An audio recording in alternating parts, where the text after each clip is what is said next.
Ancient Egypt, a time synonymous with great pharaohs, huge pyramids, and the mighty Nile River. Yet, amongst the many Egyptian monuments and statues, there is one statuette in particular which stands out from all the rest, the servant girl. Aside from her simplistic beauty, what is it that makes this girl so special? And who exactly is she? Dating to the 18th dynasty of the New Kingdom, she is made of boxwood, a luxury wood imported into Egypt, and she functioned as a cosmetic jar for carrying oil or paste. However, it is her natural pose which is most striking, as she breaks from the previous Egyptian artistic canon of representation. The statuette arrived at the Oriental Museum as part of the 10th Duke of Northumberland's collection, so her original context is unknown. However, it is likely that she was part of the funerary assemblage of an elite tomb at Thebes, dated to the reign of Amenhotep III. After the instability of the Hyksos kings and the extensive military campaigns of Thutmose I and III, the Egyptian empire was at its largest and most prosperous under Amenhotep III in the mid-18th dynasty. This time of peace encouraged a period of political and economic stability, a time of luxury in which the arts blossomed. The period is marked by an increased freedom of expression in art and form epitomized by the servant girl.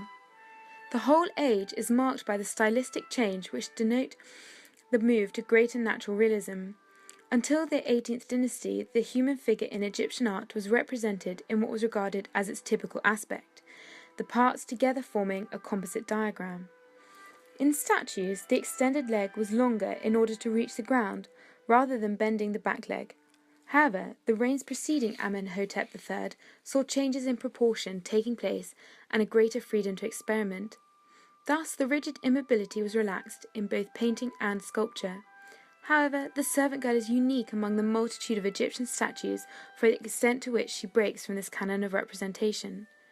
The jar she carries is large enough to be used, but it is not to scale with her.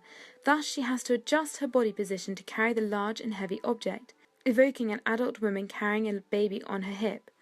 Whilst her left leg is forward as normal, her back leg is unusually bent at the knee. This leg forms a vertical with her torso and head. In order to balance the weight of the jar, her back is rotated so the left shoulder is further back and her right shoulder is lowered forward, clearly departing from the upright norm. Her natural stance makes this object aesthetically pleasing from all angles. However, she is not the only example of such a break with tradition. This little coal pot, in the form of a Nubian porter, currently at the Louvre, is also a functioning 18th dynasty cosmetic pot with a leaning profile. The figure's body is moved to the right to compensate for the weight of the pot on his left shoulder. This indicates the abandonment of the characteristic Egyptian frontal emphasis, paralleling the servant girl in form. Further evidence for her origins in Amenhotep III's reign lie in her almond-shaped eyes and elongated head, both stylistic features of this period, which focused on feminine beauty. The increased focus on beautiful features was paired with a concern for the ephemeral grace of youth. The servant girl is an adolescent with a high waist and broadening hips, but undeveloped breasts. There is also a hole in the side of her head, which probably was the point of attachment for a wig or sidelock, which denoted youth in ancient Egypt. The image of nude adolescent girls began to appear in the second half of the 18th dynasty. The nude girls are frequently servants or dancers. In the banquet scenes of Nebuchadnezzar's tomb, for instance, there are many images of girls similar in appearance to the servant girl, with gold girdles offsetting their black pubic hair. The clear sexualization of these naked girls links directly to their function in the funerary sphere. In ancient Egypt, death and sexuality were intimately linked. The transition into the Egyptian afterlife was imagined as an active process of rebirth. Thus, tomb scenes were imbued with sexual connotations, alluding to the transformative process between life and death, depicting scenes of festivals and ritual processes associated with sexuality and rebirth. Physically idealized people at the peak of perfection were represented in such images. The sexualization of women was not a negative process, but rather a celebration of their role in the creative process of rebirth into the afterlife. Thus, the servant girl's nakedness may allude to her role as part of the funerary assemblage of a Theban tomb, helping the deceased to transition into the afterlife. Tied to the theme of rebirth is a Bez amulet on a cord around her neck. the god Bes was associated with protection in the home, and especially with protection during childbirth. Childbirth was a dangerous and liminal time, during which Bes offered protection to the mother and child. It is possible that in a funerary context he provided a similar form of protection during the process of rebirth into the afterlife. So who exactly was she?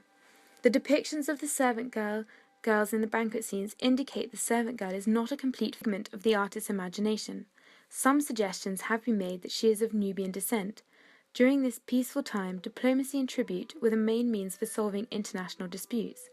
Thus, slaves from Nubia are recorded as an import along with other commodities. However, the Egyptians have specific stylistic techniques for depicting foreigners, including skin colour, hairstyle, and dress. The painting in the tomb of Seti I clearly depicts the Egyptians' perception of the four peoples of the world: Libyan, Nubian, Asiatics, and Egyptians. Based on these types, there is little evidence that the servant girl has a particular ethnic type. Indeed, while certain royal images portray Nubians as chaotic barbarians who opposed the order of Egypt, by the 18th dynasty there were many foreigners and Nubians living in Egypt, and there is also much evidence for acculturation policies in Nubia and the Levant. Thus, it is likely that the servant girl is an Egyptian youth who evokes the sexualized rituals surrounding death and the transition into the afterlife. Whilst the servant girl may not be the only example of natural form with the Nubian coal pot in the Louvre, she is unique in the breathtaking beauty of her colourings and the exquisite carving. A luxury item in 1390 BCE, which is still providing pleasure thousands of years later.